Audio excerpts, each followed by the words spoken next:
Hi, Lee. President, how you doing? Good group. It's a very talented group of people. Well, thank you very much. We need talent for what we're doing, believe me.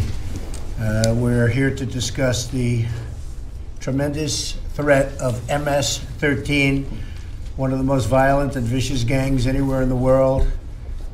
We've really never seen anything quite like this. The level of ferocity, the level of violence, and the reforms we need from Congress to defeat it. I'm honored to be joined by DHS Secretary Nielsen, top officials in federal law enforcement, and our local sheriffs, our great sheriffs. We're also joined by Congressman Peter King. Peter, thank you. Congressman Lee Zeldin.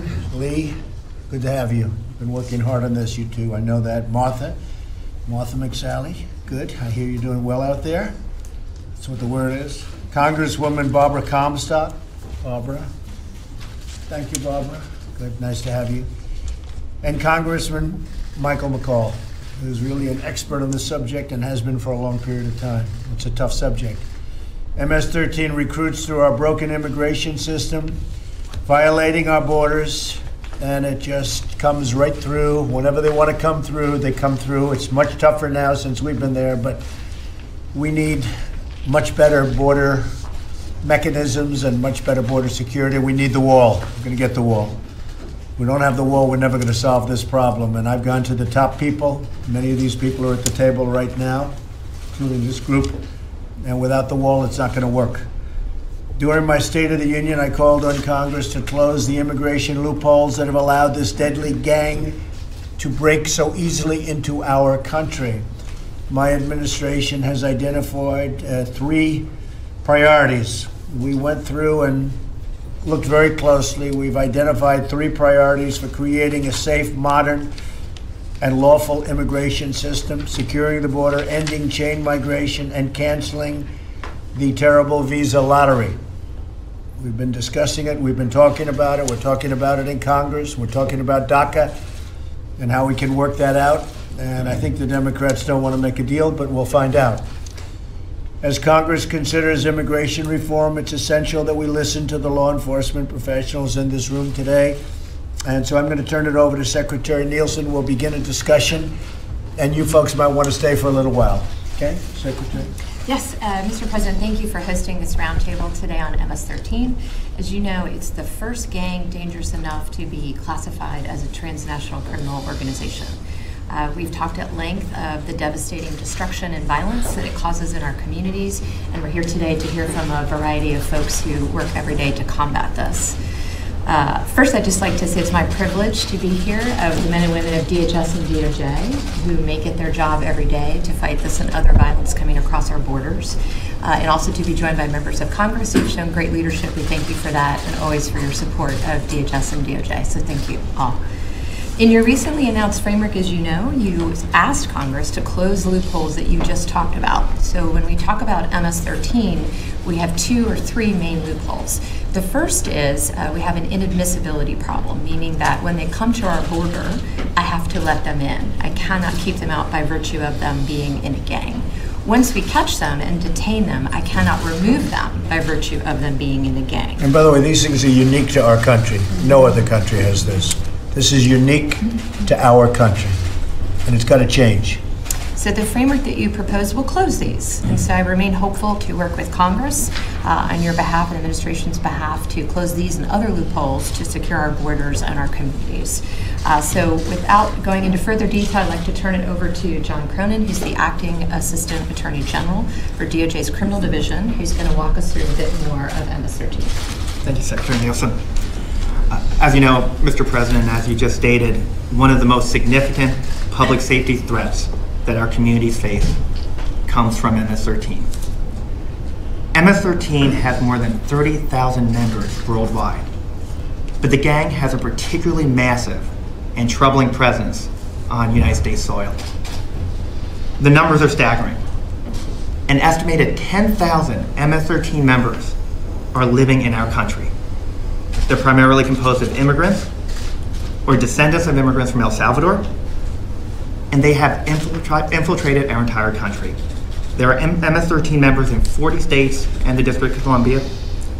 It is estimated that there are upwards of 2,000 MS-13 members in Los Angeles, between 800 and 1,200 in Dallas and Houston, 2,000 in Long Island, 800 and 1,000 in Boston, and 3,000 members right here in the DC metropolitan area. And Mr. President, as you just said, MS-13 is probably the most ruthless and violent gang terrorizing our streets today. One of their mottos is Mata, Viola, Controla, which means kill, rape, control. And Mr. President, is a motto that MS-13 lives by. MS-13 members engage in indiscriminate violence. They commit rape, extortion, murder, often just for the sake of it. They recruit children to be their murderers. They gang rape young girls. They sell them for sex. They attack their victims with chains, bats, machetes, firearms. There's a photo up there, Mr. President, of a shotgun and a machete that was recovered from MS-13 members who were stopped by the police as they were on their way to murder a student at a high school in Woodbridge, Virginia. In January of last year, Damaris Reyes Rivas, a 15-year-old girl from a suburb of DC, was stabbed 13 times with knives and a wooden stake by MS-13 members. Damaris's killers filmed her murder so that they could show their leaders back in El Salvador. And Damaris's body was then barbarically dumped next to railroad tracks that run under the Beltway. Mr. President, you know well the story of Kayla Cuevas and Nisa Mickens, two teenage girls who were best friends and also were savagely murdered by MS-13 thugs in September 2016. You had their parents as your guests a week ago at the State of the Union. A year before that, in September 2015, 4 MS-13 members in Boston lured a 15-year-old boy to Constitution Beach in East Boston, where they took turns stabbing him to death. The 4 murderers passed around 2 knives and they methodically ended his life. The next photo up there, Mr. President, are the remains of someone who is suspected of being a rival gang member. MS-13 members lured their victim into the woods of Central Islip, Long Island, where they beat him with sticks and a fire extinguisher, and then cut his throat with a pocket knife. Once dead, the savages sadistically stuffed his body into that drainage pipe, where it went for months without being discovered. In October 2013, MS-13 members murdered someone they believed to be a snitch in a park in Falls Church, Virginia, stabbing him with knives and slashing him with a machete. And when they were done, they buried the body in a shallow grave in the park. And then just a few months later, in the very same park, MS-13 members murdered a recruit who had violated gang rules. They severed his head, and they buried his body as well. That's the first of the 2 shallow graves used to bury the 2 bodies, and that the second of the 2 graves. Shallow graves used to bury 2 bodies in a park just about 10 miles from here. We cannot and we will not let our neighborhoods be overrun by violent crime. And that is why dismantling violent gangs, and specifically MS-13, is a top priority of the Department of Justice. Like I said, Mr. President, MS-13's motto is kill, rape, control. Well, the Attorney General Jeff Sessions has said before, the Department of Justice's motto is justice for victims and consequences for criminals. And we too are living by that motto. The Department of Justice is devoting the resources necessary to ensure that our citizens are no longer being held hostage by murderous savages like MS-13 members. And it is working. Last year, the department secured convictions against more than 1,200 gang members. We charged the most federal firearm prosecutions in a decade. We brought the most cases against violent criminals in at least a quarter of a century. And we also are enhancing the capacity of the Northern Triangle countries, El Salvador, Honduras, and Guatemala, so they can combat MS-13 themselves. This past summer, Attorney General Sessions visited El Salvador, where he met with the El Salvadoran Attorney General Douglas Melendez to discuss joint efforts to dismantle MS-13 at its roots. Soon after that meeting, 700 gang members were charged in El Salvador. And Mr. President, in total, our work with our Central American partners has resulted in arrests and charges against more than 4,000 suspected MS-13 members. And we will not stop. The Department of Justice will be surging more federal prosecutors, hundreds of federal prosecutors, to the field with specific directions to focus on violent crime and immigration. And we will continue to use our robust criminal statutes to arrest violent criminals for whatever crime they commit: murder, racketeering, kidnapping, drug trafficking, and get them off our streets. But, Mr. President, because MS-13 is based and operates in El Salvador, and MS-13 largely directs its murderous mission from prisons in El Salvador, it is not enough to enforce our domestic violent crime laws against gang members in the United States. To effectively combat transnational organized crime, we also need enforcement of our immigration laws. The reason MS-13 is so massive in our country, the reason why they have 10,000 members in 40 states and the District of Columbia, is because many of those gang members have illegally entered our country. Now, the Department of Justice and our state authorities can continue to prosecute scores of MS-13 members located in the United States, but when we fail to enforce our immigration and human smuggling laws, when we have loopholes in our immigration laws, and when we have porous borders and insufficient enforcement of our immigration laws, MS-13 can simply replenish its jail population by sending more and more gang members across our borders. And that is why the Department of Justice, under the Attorney General's leadership, is also focused on stopping the flow of criminal aliens entering our country.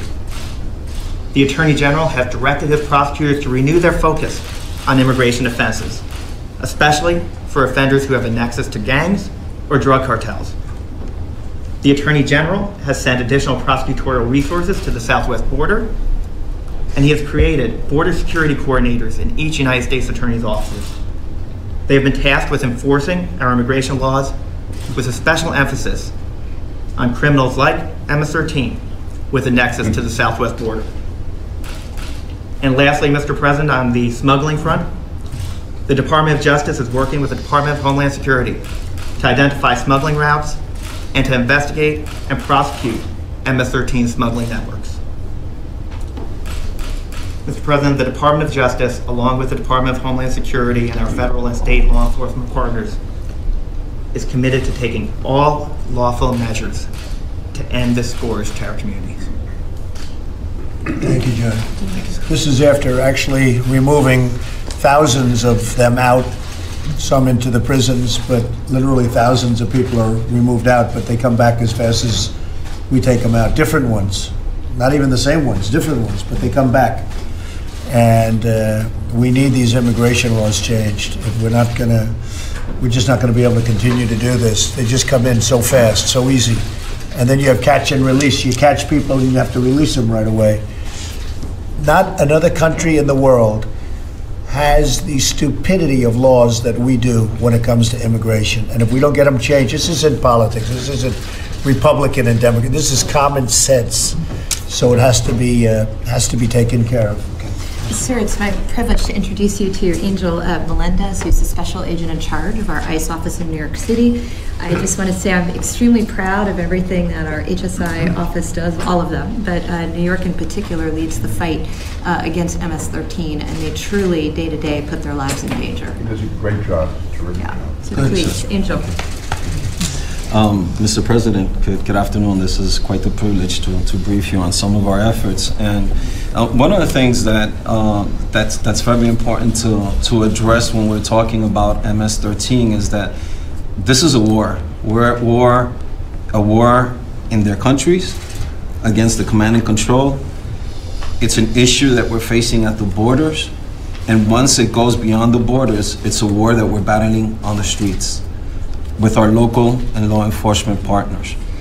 The most important piece to any strategy in addressing MS-13 is collaboration, intelligence sharing, and immigration enforcement. Collaboration across the spectrum, across the continuum with countries such as the Northern Triangle countries, where we do have vetted teams of foreign national law enforcement officials working side to side with HSI and CBP in those countries. Locally, we do the same thing. We've been able to effectively implement a unity of effort within the Department of Homeland Security, where all of its agencies, all of its components that have a direct nexus to immigration enforcement and to controlling the borders are working together to face MS-13. One of the things that we look at is illicit pathways. How do they get here? Who brings them here? And what we've been able to see is that MS-13 is not an organization that has their own smuggling apparatus. So they do utilize other organizations that are completely experts or complete experts in the smuggling aspect. Last year, we were able to convict an individual who was responsible for a smuggling network of special interest aliens coming in from Pakistan through Brazil to Central America, Mexico, and the United States. It's that same type of illicit pathway that MS-13 exploits. And we continue to work with our foreign partners and our state and local partners and DHS partners to be able to identify those pathways. Capacity building and information sharing is extremely important. Capacity building of those Northern Triangle countries. If we take the fight in their own territory, it's less of a fight that we have to face here. But notwithstanding that, once they're here, we have to address it. So they came across the border. Now we have to look at how can we curtail recruitment. So when we look at the numbers, and I'm just going to talk about numbers as of, and this is posted on the website already for the Office of Refugee Resettlement. In 2017 alone, 40,810 unaccompanied alien children were placed for resettlement. These aren't the total amount of UACs that were detained at the border. These were the ones that were referred to be resettled within the United States. When you look at the demographics, it turns out to 21,881 of them are from Northern Triangle countries. They are in the right age for gang recruitment between the ages of 13 and 17, and they are males. I am not saying, and I want to be clear, that 21,000 of these unaccompanied alien children are gang members. What I'm saying, understanding MS-13, is that they're looking at these 21,000 unaccompanied alien children that came into the States as potential recruits to continue to fill in their ranks. Another aspect, another thing that we've been able to look at is across certain operations that we've been able to manage throughout the last couple of years, 30% is a consistent number that we've seen of MS-13 members that have been arrested that came into this country as unaccompanied alien children. Specifically in New York, another point of interest that we've been addressing or we've been looking at is the Special Immigrant Juvenile Program. 63% of the unaccompanied alien children had filed for this immigration status that provides them a road to a green card, to lawful permanent resident, and eventually even to citizenship. The way this works is basically a state court provides an order, a special cause, in which this alien is able to apply to CIS for this status. Now, one of the things that we've seen is we don't know what's in the family court records. So we cannot utilize any information provided in those proceedings to validate with the information that we either have because of the encounter at the border or because of the process over in the local office. Finances. Finance is another important aspect of MS-13. We've been able to identify a very complex, integral scheme of the way they move their money. And we're not, no way, shape, or form are we talking money, cartel type money. We're talking about money that they utilize to be able to finance not only their movements, but their day-to-day operations. Money that's coming from the States back to the command and control in the Northern Triangle. One of the most important tools that we have in our arsenal is the designation of MS-13 as a transnational criminal organization by the Department of Justice, Department of Treasury. I can correct myself. I have, and I have to say it, I have numerous pages of talking points of things that I can talk about, but I want to give you, Mr. President, our perspective from the field. When you have agents going out, identifying based on intelligence and conducting targeted enforcement operations, they apprehend these individuals that we're able to determine that are MS-13 members. And once they are presented to the immigration judge for detention purposes, we explain that these individuals are a threat to society and they are MS-13 members. But we cannot provide all the information that we have, because in many instances, the information that we have is part of an ongoing criminal investigation. These individuals are being released. And then we have to utilize our resources to focus on these individuals that have been released. So, from our perspective from the field, there are many things that could be accomplished within immigration law. But I can tell you from my perspective of what I'm seeing on a day-to-day basis, we have agents going out, we have agents arresting, and then we have these individuals that were arrested being released again. Through our efforts, since 2005, ICE has arrested over 7,000 MS-13 members. In this last quarter of 2018, we've been able to arrest 428 MS-13 members. And that talks about the numbers. So we know, or we understand based on intelligence gathered, that there are thousands of MS-13 across the country. There are even more in the Northern Triangle and in Mexico. We've seen a presence in the country north of us, in Canada as well. The fact of the matter is that we continue to arrest, and since we haven't been able to shut down the pipeline, they continue to come into our country. And it is something that we need to address to be more effective in disrupting and dismantling once and for all MS-13. Thank you, sir. We need cooperation from the Democrats, you know that. Because we have to change the rules, we have to change the laws, and that's all part of what we're trying to get approved. Because right now, the way it is right now, you just can't do that. Everything you do is illegal. You can't touch, you can't do anything. And if we don't get those laws changed, we will do better than anybody can do. But still, it will never be satisfactory. Okay. Thank you. I'd like to ask Jessie Liu, the U.S. Attorney for District of Columbia, to give us a few examples of cases that she's worked. Well, thank you very much, Secretary Nielsen, and thank you, Mr. President, for inviting me to be here to talk about MS-13 and what we're doing to combat it here in Washington, D.C. As the U.S. Attorney for the District of Columbia, my top priority is the safety of the people who live and work here, and that means protecting them from vicious criminal gangs like MS-13. So in recent years, working with our law enforcement partners, we've successfully prosecuted a number of MS-13 leaders and members for murder, maiming, racketeering, and other crimes. And a number of those individuals are now serving prison sentences of life or even beyond. In one case, a woman in DC took in an MS-13 gang member from her home country of El Salvador and allowed him to live with her and her family. The gang member then began recruiting the woman's son to join MS-13. And when she objected, the the gang member shot her in the head as she was waiting at a bus stop 3 miles from where we're sitting right now, and then shot her again in the head as she was lying on the ground in a pool of blood. Miraculously, Mr. President, she survived, but she was permanently blinded by that attack.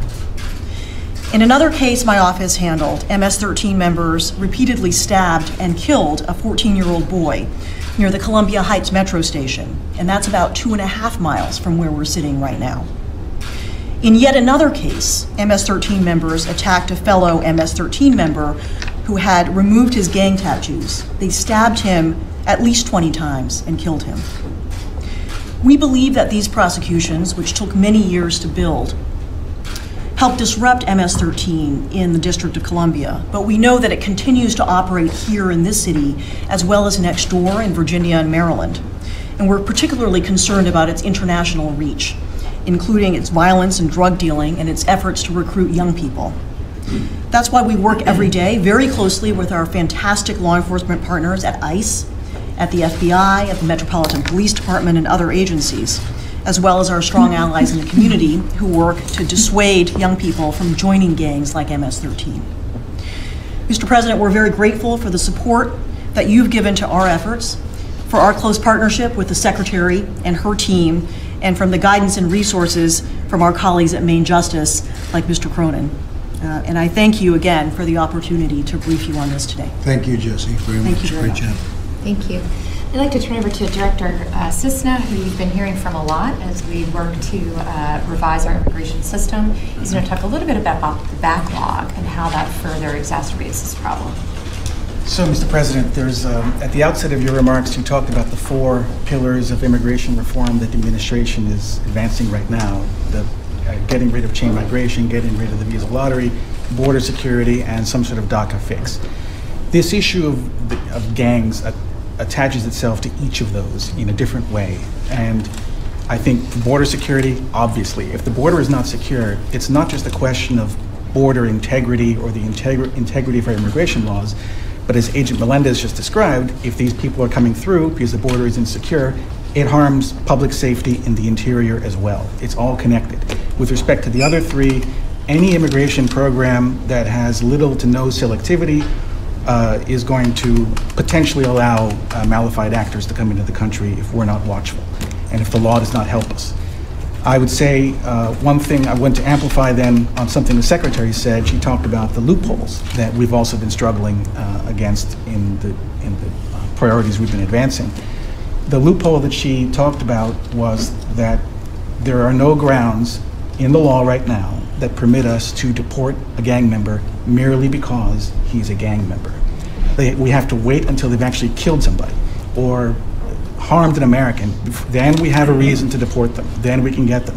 Or if they're here unlawfully, okay. But if they're here lawfully and they're a gang member, there's no ground of removability. Similarly, there's no ground of inadmissibility. So we can't stop them from coming in, and my people may have to grant them an immigration benefit because there's nothing in the law that makes a gang member, merely because they're a gang member, ineligible for that benefit.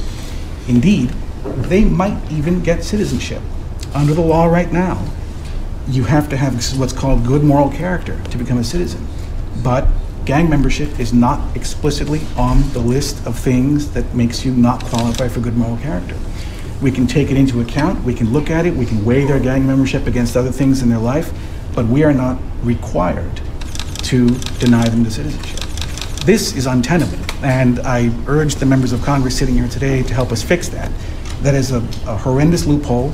It affects public safety, it affects the integrity of our laws. It cannot stand. That's all. Thank you very much. Thanks, Francis. Thank you. If we could turn over to Sheriff from Loudoun County, if you could give us some perspective from the field, that would be great. Thank you, Mr. President. I'm Mike Chapman. I'm the Sheriff of Loudoun County. Honored to be here, and we represent probably one of the fastest growing, wealthiest counties in the nation. Even Forbes magazine, I think, is one of the happiest counties in the nation. And despite that, we still have gang problems out there.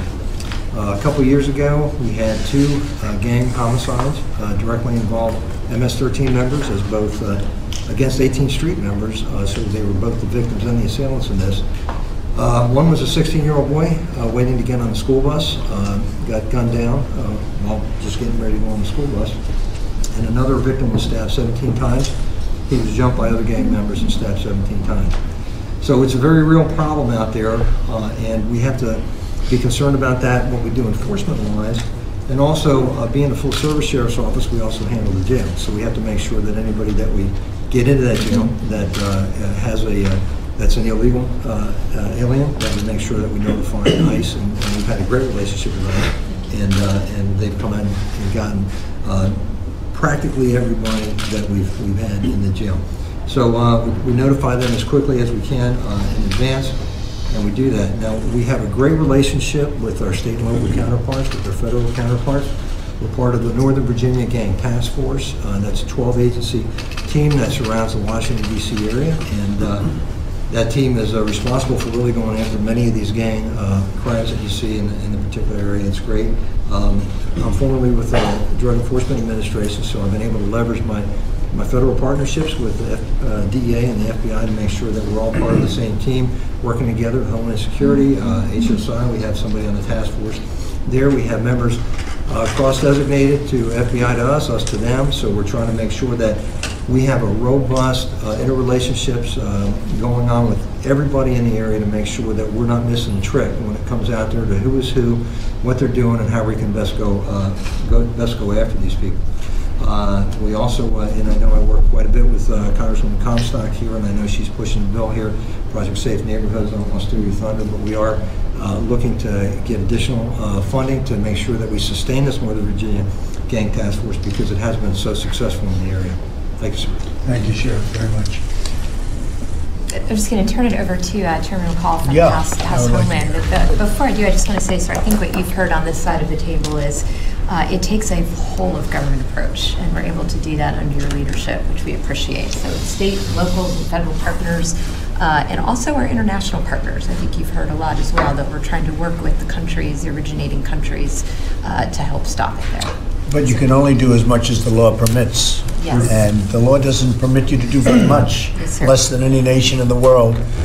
If other nations see what we're doing and they do watch what we're doing, they laugh at us. They can't believe that, you know, these policies where you can't get people out that you know are killers, literally killers, and you have to release them. And we're going to change it. One of the things that we'll do is have much better cooperation, because some countries, we not, on top of everything else, we give them tremendous amounts of aid, and then they won't take their killers back when we have them. Is that a correct statement, Sheriff? They won't take them back. So we bring them back into the countries. They say, no, we don't want them, and yet we give them billions of dollars in aid. So I've told my people, anybody that doesn't take them back, Peter, we immediately say, that's okay. We just saved a lot of money. We're not going to do it. And immediately they start taking them back. That's happened in numerous occasions. So they've never done that before. They never thought it was appropriate to talk about aid and the money that we give these countries, foolishly. So I'd like to hear from Michael, and I'd like to hear from Peter and Lee real quickly, and Barbara, if you could. And just as to what you think, because I know you've been suffering with this, Peter. And Michael, I know you've been so much into it. This is what you do, and you've been suffering with this whole thing for a long time. One of the things that we're trying to do is, in the legislation that we're talking about, we have a lot of laws that nobody even mentions, but they have to be changed. They have to be gotten rid of, and we have very tough provisions for coming into this country. And it will cover you, and I think we're very specific as to what we have to do. And we stop catch and release. We stop a lot of elements of what we have that are very, very bad and very dangerous for our country. Michael? Thank you, Mr. President, Madam Secretary.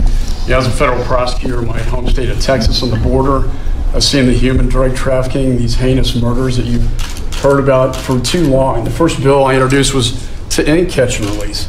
And here we are still talking about that problem. The difference, sir, is that you're President of the United States. The difference is that we now have the political will in Washington to finally fix this problem.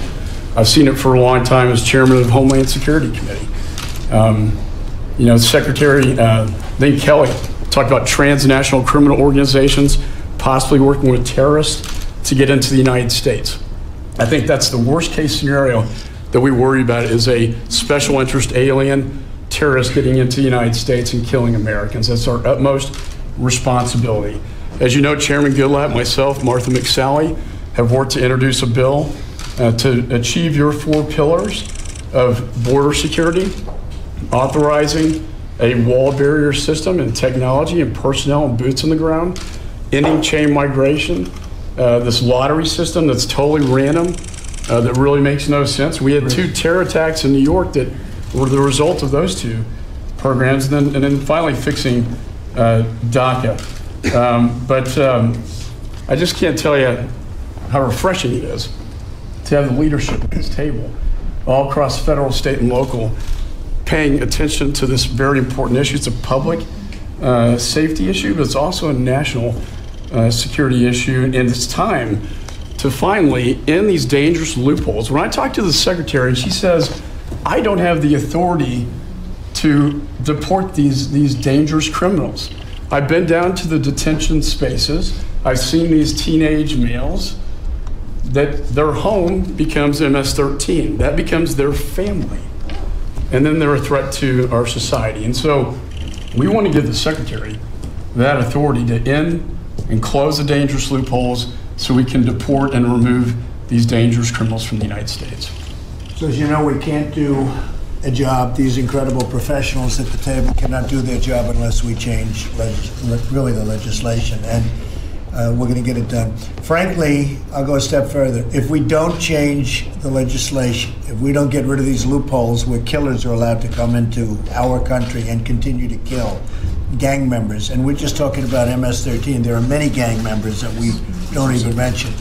If we don't change it, let's have a shutdown. We'll do a shutdown, and it's worth it for our country. I'd love to see a shutdown if we don't get this stuff taken care of.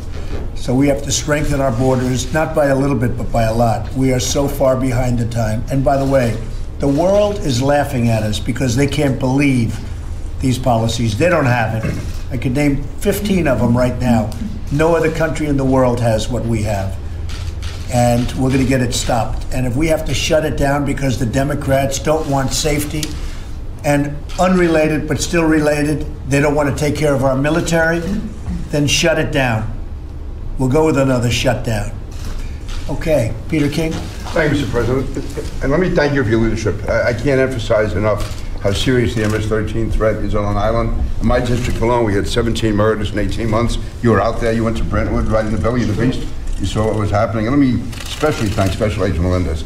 The HSI, working with the FBI in Suffolk County, the Essex County Police, do a phenomenal job. And he's really on the line.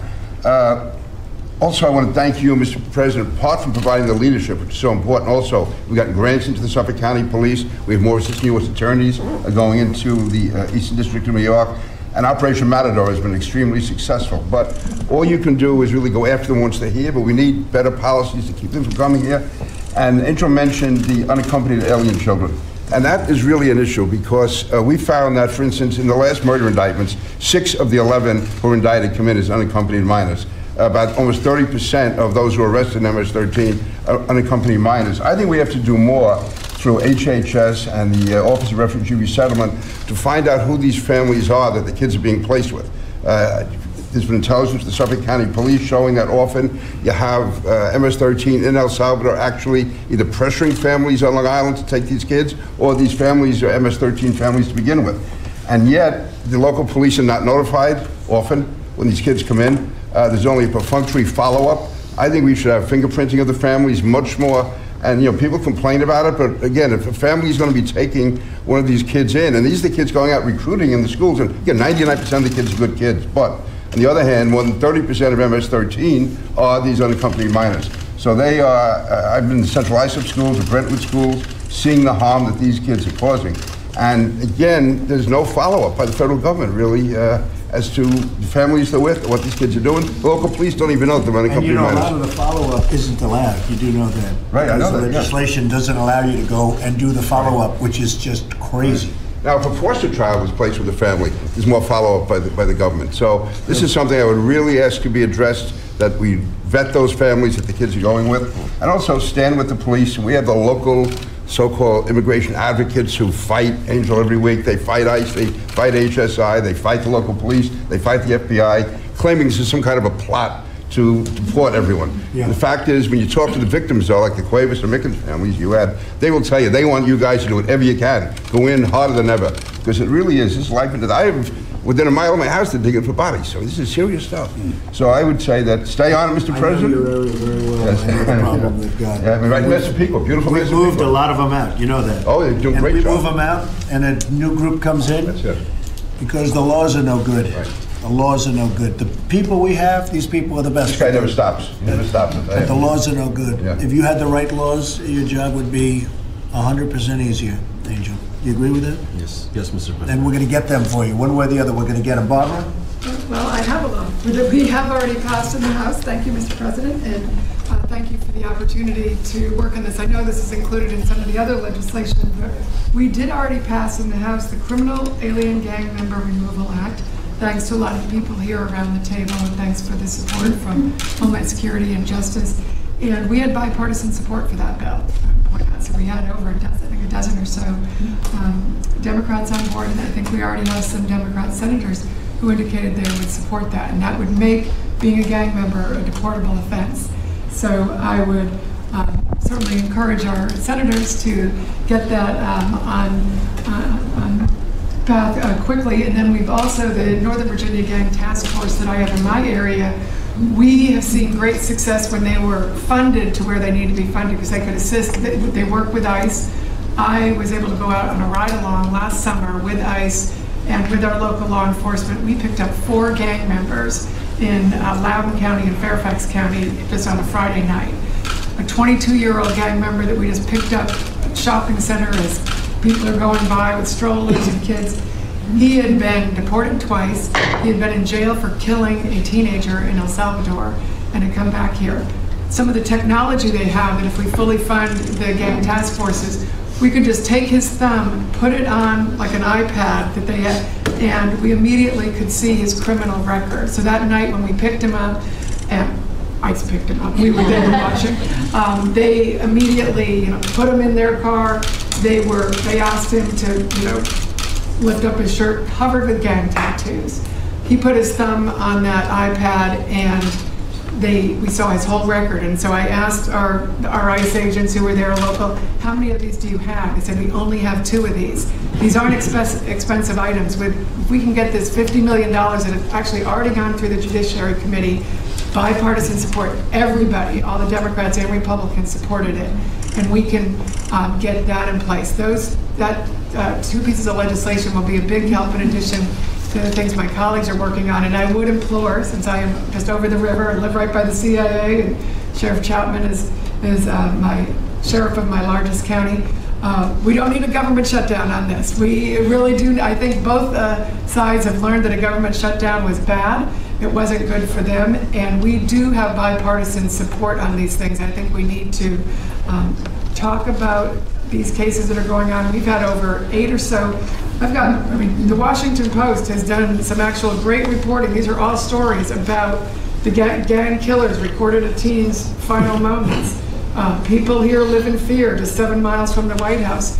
They've been covering this, and people know on a bipartisan basis this problem. But Barbara, we are not getting support from the Democrats. I mean, you can say what you want. We're not getting support from the Democrats on this legislation. Up in the Senate, you will see a lot of bill, but we have to get that. They are not supporting us. And that would allow the secretary to be able to stop them at the border, and if they're here, get them out quickly. Good. And have that alone be the deportable offense. Thanks, Barbara.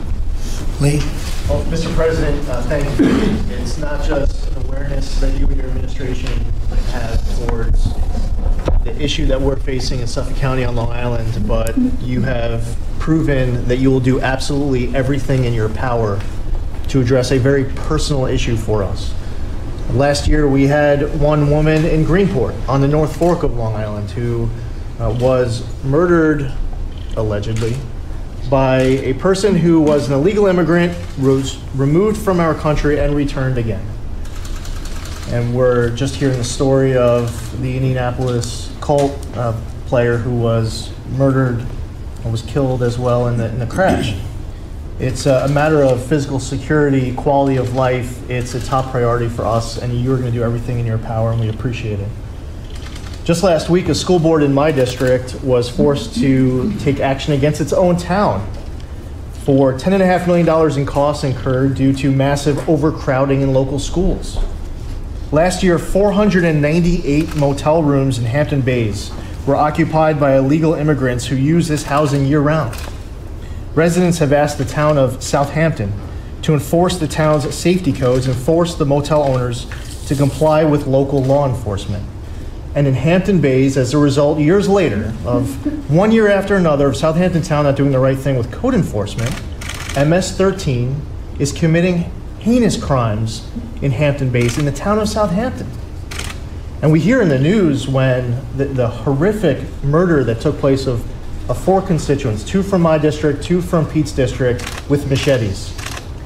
The crimes that we don't read about, where murder doesn't take place, with the human trafficking and the sex trafficking and drug trafficking, it's all so important in your focus. And a great appointment in Rich Donahue, the new U.S. Attorney for the Eastern District, a former 82nd Airborne Division paratrooper, and we're excited because he cares deeply about combating this MS-13.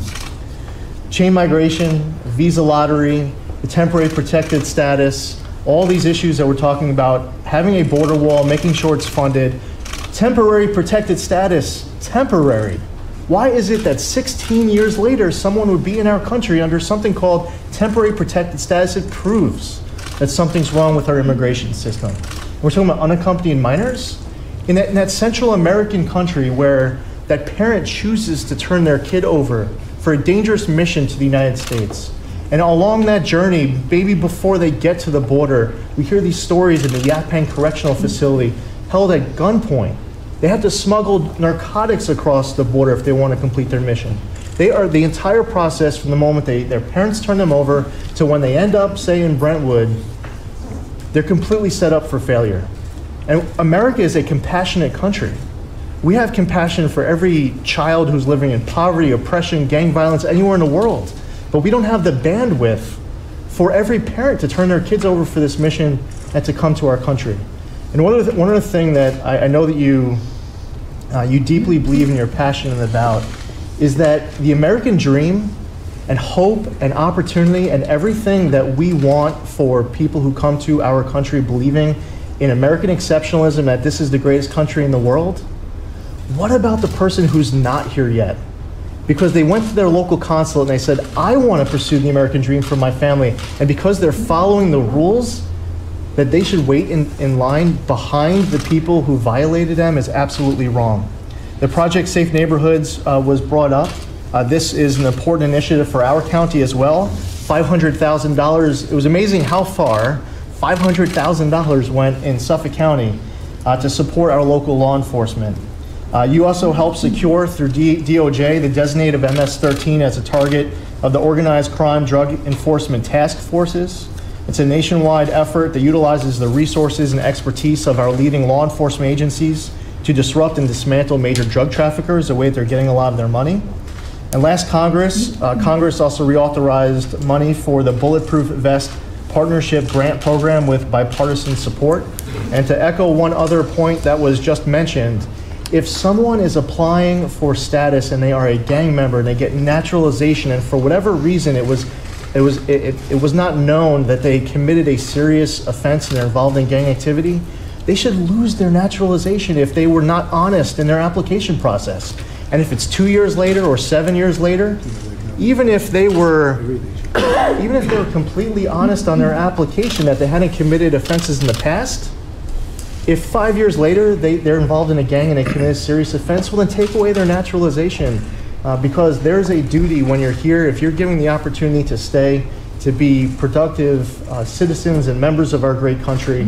And once again, thank you on behalf of a region of our country that desperately needed your leadership. We know that we have it. We know that you have our back. I do. And thank you. Thank you deeply. very much, Lee. Martha? Sir, thanks for the opportunity to be here, and thanks for your leadership in raising awareness on this dangerous gang. And our broken immigration system and our failed border policies of the past. I represent a southern border district. I'm also the chair of the subcommittee on border maritime security. These gangs are trafficking through communities like mine. Ranchers, border residents are having to deal every single day with the threat of gangs and other criminal organizations coming straight through their property, right around their families, endangering the lives as they're trafficking through. This is very real for the people that I represent. And I appreciate your leadership on these issues. We have got to secure our border. That includes, as you know, a strong border wall system and everything that our agents need in order to be able to secure our border. But as everyone has brought up today as well, if we perfectly seal the border and we don't close these loopholes, then these dangerous criminal organizations are going to continue to take advantage of us. In my community, the Border Patrol agents that I represent, they are telling these stories daily where they're not evading Border Patrol. They're looking for Border Patrol. They turn themselves into Border Patrol. And then they take advantage of the fact that they can't be turned around, that they make false asylum claims, that the cartels have told them exactly what to say in order to make that false claim.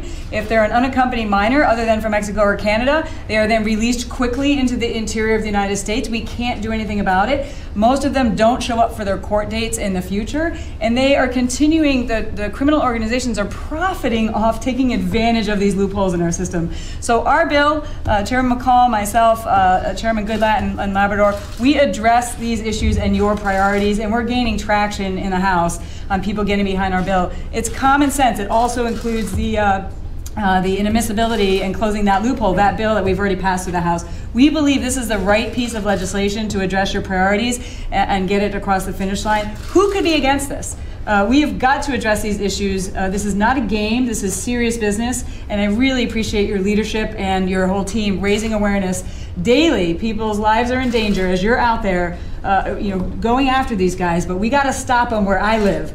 At the border, and that includes the border security and closing these ridiculous loopholes that's in our legislation. So we're going to tirelessly work with you, Mr. President, to get this done. Thank you. Thank you, Martha, very much. And I just looked at the Secretary. I said, did you take care of every one of these loopholes? Because we're not going to have a second chance. I agree. We got one chance.